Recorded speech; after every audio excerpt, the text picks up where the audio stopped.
Le 4 juin 2025, le monde de l'art français perdait une icône rayonnante, Nicole Croisille, décédée à l'âge de 88 ans après un long combat contre le cancer.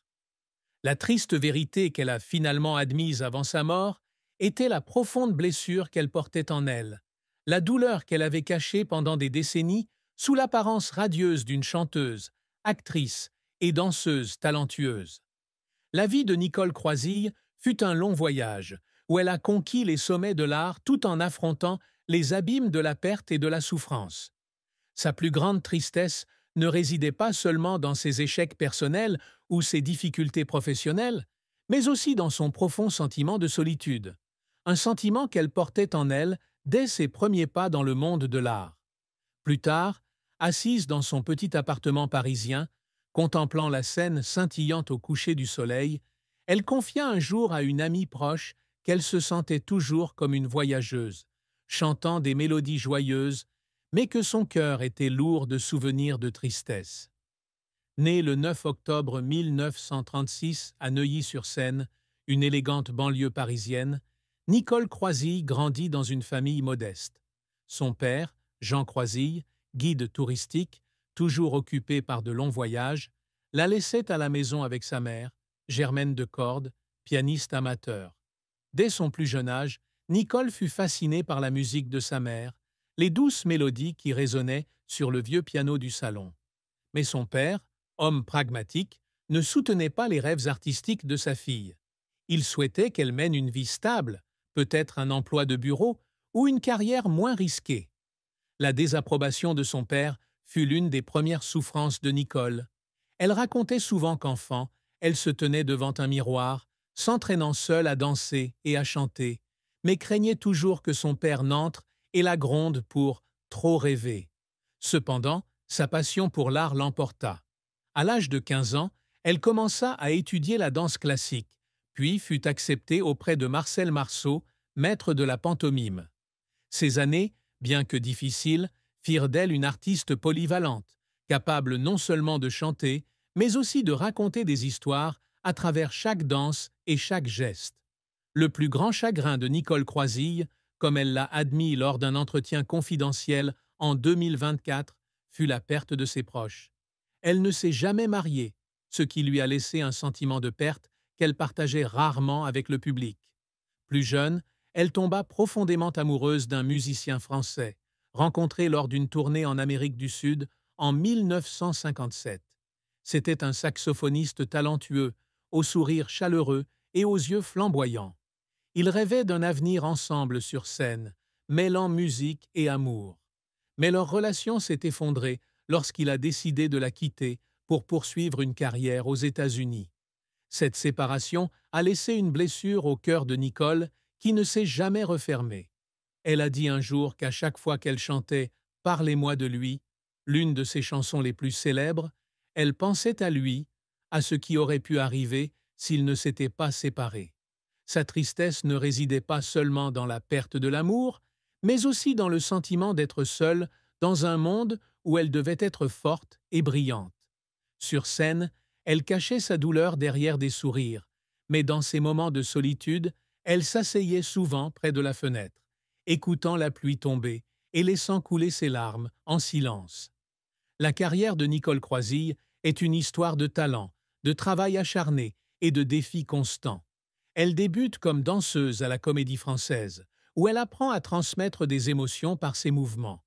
Mais c'est la musique qui lui donne véritablement sa voix. En 1960, elle s'installe aux États-Unis et se produit aux Folies Bergères de New York, où elle éblouit le public par sa voix chaleureuse et son jeu énergique.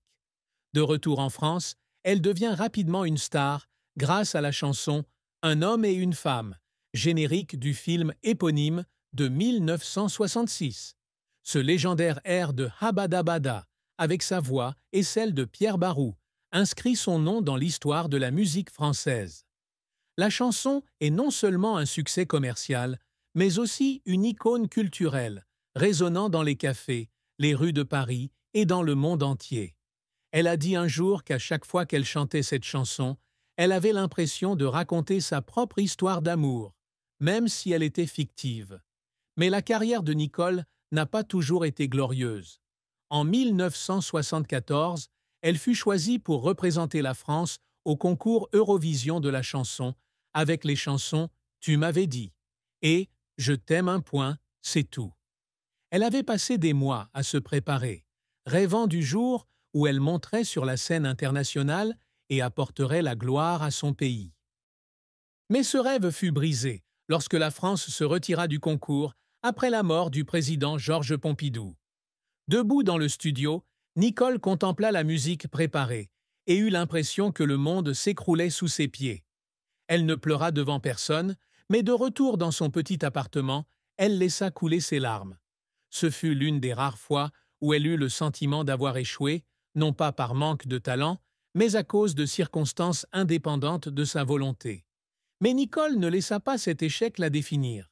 Elle continua à chanter, à jouer et à captiver le public avec sa voix pleine d'âme. Outre la musique, Nicole Croisille était aussi une comédienne talentueuse. Elle a joué dans 24 films entre 1961 et 2005, de petits rôles dans des comédies à des rôles principaux au théâtre. Elle adorait se mettre dans la peau de ses personnages, car cela lui permettait de vivre des vies qu'elle n'aurait jamais pu vivre dans la réalité. Dans une pièce de théâtre à Paris, en 1980, elle incarnait une femme qui avait perdu l'amour de sa vie, et elle y exprimait toute sa douleur personnelle. Le public lui a réservé une standing ovation, mais peu savaient qu'elle avait pleuré sur scène, non seulement à cause de son personnage, mais aussi à cause de son propre chagrin. Sa carrière d'actrice, bien que moins prestigieuse que sa carrière musicale, lui a permis d'explorer de nouvelles facettes d'elle-même, et elle est fière de ne jamais cesser de se remettre en question. La vie de Nicole Croisille a été jalonnée d'épreuves difficiles, tant sur le plan personnel que professionnel. L'une des plus grandes difficultés a été sa lutte contre le cancer à la fin de sa vie. Elle a été diagnostiquée en 2020, à l'âge de 83 ans. Les médecins ont dit qu'elle avait besoin d'un traitement immédiat, mais Nicole, avec son esprit indomptable, a décidé de continuer à se produire sur scène, même s'il ne s'agissait que de petits concerts dans des clubs parisiens. Elle a expliqué que c'est sur scène qu'elle se sent le plus vivante et qu'elle ne voulait pas abandonner, même si son corps s'affaiblissait de plus en plus. Les traitements de chimiothérapie l'ont épuisée.